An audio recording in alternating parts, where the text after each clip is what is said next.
Okay, this morning we're going to be doing another Humidor tour.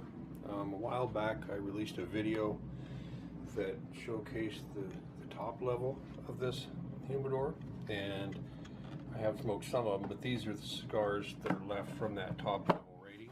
We'll set this aside over here someplace, and this is the second level. So I might have to set this down to get this out of here. Okay. Second level over here. Okay, the first one that I have in here is it's made by Baja. I believe you pronounce it B-A-H-I-A. And this is the Gold Series white label. They also make this is the Gold Series white label. They also make one that is a Gold Series Maduro white label. They don't release them very often. It's a little tough to find them.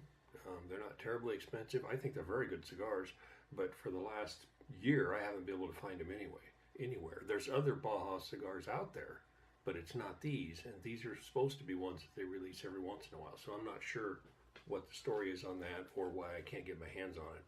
But it was a good cigar. If I find one and I see that they have released them and there's a box out there, I will definitely buy a box of each.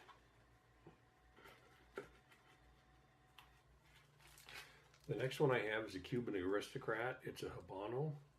This is a Churchill. It's 7x50 from the Dominican Republic. It's a good cigar. I smoked one time, but it's not for me. I mean, there's a lot of cigars out there and they all have different flavors. Some are similar, but it's not that it's a bad cigar. It burned very well. It was a pleasant cigar. It's just not something I'm going to spend my money on. But that's just my personal opinion. But it is, like I said, it is a 7x50 from the Dominican Republic. It's a Churchill, and it's called San Cristobal. Okay, the next one I have in here is the New Run by Romeo Juliet. I mean, they have had cigars for forever, and this is kind of their new thing that they're doing. It has a different looking label. It's more contemporary. It isn't as classic looking as the other ones are. And this one here is, it's a 6x54. It's from the Dominican Republic. I haven't had one of these yet. It is rated 94. So it has a very high rating. It's supposed to be very good, and they're selling very well. They're a little pricey for a box, but it is quality. I don't know if I'll do that, but this is one of the new in the series from Romeo Juliet. And next we have a Punch cigar, and this is 6.1x50, and this was basically from Honduras. And Punch has been in the cigar game for years and years and years. This one's rated 91. It's a good cigar. I did buy a box of Punch cigars. It's basically the same cigar, but in a smaller one. And I have smoked one or two of them since then, and they are very good. I really enjoy a Punch cigar. And the next one that we have is a Gurkha. It's the classic Havana. And what they've done is they're trying to come up with a cigar that has similar flavors and qualities to it, or basically flavors that's similar to a Cuban cigar. So this is their stab at that, and with Gurkha they always do a good job. I mean, I've never had a bad Gurkha cigar. And these are box pressed. It's a neat looking little cigar, but that's the label on it. It's a Gurkha Classic Havana. I have not smoked one of these yet. It is a 6x54 from Nicaragua, and that's one that I'm kind of looking forward to trying. And the next one is by Rocky Patel. It's a Criollo, and I'm not sure if I pronounced that right. You see some of this around every once in a while. It's a certain type of tobacco. This one's 6x52 from Honduras. This one is kind of, it's about medium. All of them that I've showed you so far have been medium, except the Punch is on the fuller side. So this is a medium cigar. I have not tried this. It's supposed to, that Criollo wrapper is supposed to be a little different than other tobaccos, so it'll be interesting to try that one and see what that. Next we have one of Monte Cristo, and of course Monte Cristo is a big name. This is one of their Platinum series. This is the vintage 1999. It is a 6 by 52 from the Dominican Republic. It's medium to full. It's getting a little bit higher up there, so you know you're not going to want to have one of them first thing in the morning. But I'm sure it's very good. I haven't had one yet. It is rated 90, so it is a good quality cigar. They're fairly expensive. I don't think that I would probably buy a box because they're a little bit out of my range, but I do have a couple of them here that I can try. And the next one is Fratello, which is a little bit different. This is a Corona. It's 5.5 by 46 from Nicaragua. And the reason it's here is that it's a little different, but it's also been rated, oh, what did it rate? Rated 91, and this is put out by Fratello Cigars. So there's a lot of little boutique companies out there that are, you know, making small batch stuff that's really good, and this is one of them. This is not a very big cigar. This is only 5.5 by 46. So if you don't have a lot of time, you can try one of these. It is medium bodied, and it'll be interesting to try this one out and see how it tastes. The next one is a little bit shorter. This is called Fallen Angel. It's a 5 by 52 from Nicaragua. It is a box pressed. It is a full-bodied cigar. This one is way out on the upper end. I don't know anything about it, but I'm going to be interested to try it. It would be good after a meal, you know, something like that. And it's not real big, which I kind of like that anymore. Some cigars are so big that you have to set aside almost 2 hours of your time. And sometimes we don't have that much time. But anyway, that's what that is. It's Fallen Angel, 5 by 52 from Nicaragua.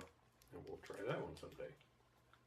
See how they are. I don't remember what the box price is. I don't think they're terrible high. This is an Oliveros Gran Retorno Habano. Don't know if I said that right. But anyway, this is a 6 by 50 from Nicaragua. And I don't know a lot about this cigar. Just going to have to try it and see what it's like. I don't think a box price is real high on these. So it might be one that's, you know, interesting to try to see if that's something that I would want to buy a box of to put in my walk-in. It's a medium-bodied cigar, and like I said, it is 6 by 50, which is pretty standard. I mean, a lot of 50 ring gauge cigars. And a lot of times when they make cigars for athletes and name them after them, they're not real good. But this one they're saying is a very, very good cigar. So it is a 6 by 54. It's from the Dominican Republic. Has fancy wrapping on it. It's a medium-bodied cigar, so we'll have to try that and see how it is. I think they're a little pricey. I don't remember exactly what they do around a box, but I think they're a little pricey. But anyway, it's going to be worth trying. And next one is the Dunbarton Tobacco and Trust, the Mi Querida, something like that. That's the label on it. This one is 7 by 50, which is a little different size. It's quite a bit longer. I do like smoking a longer cigar once in a while. This is a medium to full-bodied cigar. It's, like I said, 7 by 50, and it is from Nicaragua. And there are a lot of cigars coming out of Nicaragua right now. Most of the cigars that are coming out of Nicaragua are medium to full-bodied. That's just the tobacco that grows over there. It's a little stronger, and it has a lot more complex flavors. So this one's going to be interesting to try. I don't think it's terribly high on the box price, and it would be interesting if it is really good to have a box of them for the walk-in. And I also have one of the Torontos. This is Valle Bell 075. It is a 5 by 50 from Honduras. And there's a whole series of Toronto cigars out there. They each have the same basic type of label, but they're different colors. They each have different things. This one is from Honduras. It's medium bodied. I did smoke one of these the other day. It's a very good cigar. I mean, it's good. I would highly recommend it. It didn't take too long to smoke. It's medium bodied, so and most of the cigars I buy are medium to full bodied. Once in a while I do smoke one of them that's on the lower end, but not very often. But anyway, that is the Toronto. Pretty good, but they're a little pricey. Don't know that I'd buy a box of them, but it was a very good cigar. And the last ones that I have in here are the Manowar. And it's a pure Authentico. It's a Corona. It's only 5 by 42 from Nicaragua. And this is supposed to be a really good cigar. I mean, they're rating it really high, and it hasn't been rated. But so far, all of the publicity and the hype about it is that it's supposed to be a fairly, well, a really good cigar, even though it is small. So it'll be interesting to try this one and see how it is. It is full bodies as it can get, so it's going to be a stout little thing, but it's not very big, so I don't know. And the box price isn't too bad, so if this is good, I will buy a box of these. I believe that AJ Fernandez is behind this. I'm not sure. I might be wrong on that, but I think he is. I think this is one that he smoked, for years, and then this was kind of his private thing that he did, and then he finally released it to the public like this year. So be interesting to try, because I don't think AJ Fernandez is capable of making a bad cigar. So anyway, that is that. Okay, and that takes care of the second layer on my humidor. I hope you enjoyed this. I do have a few cigars in the bottom down there that I might hit sometime, and I'm getting very close on doing a walkthrough on the humidor. It's not completely full, of course. I don't know if it ever will be, but I am getting a few cigars in there that a person could do a walkthrough on. So I might do that next weekend. I'm going to add a couple more shelves on this end. I think I'm going to do that today. So anyway, that is my video for today. I hope you enjoyed it, and please like and subscribe.